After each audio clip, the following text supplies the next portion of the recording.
Questa è la storia di uno di noi, anche lui nato per caso in via Gluck, in una casa fuori città, gente tranquilla che lavorava, là dove c'era l'erba ora c'è una città.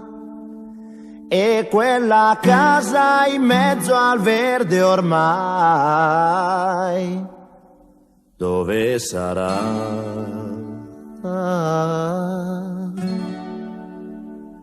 Questo ragazzo della via Gluck si divertiva a giocare con me, ma un giorno disse vado in città, e lo diceva mentre piangeva.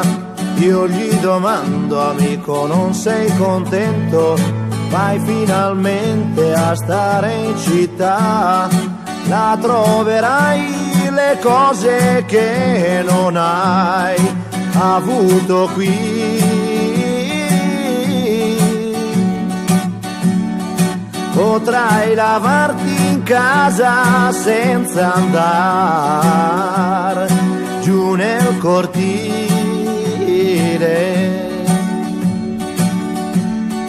Mio caro amico, disse, qui sono nato e in questa strada ora lascio il mio cuore.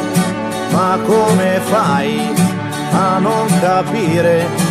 È una fortuna per voi che restate a piedi nudi a giocare nei prati, mentre là in centro io respiro il cemento.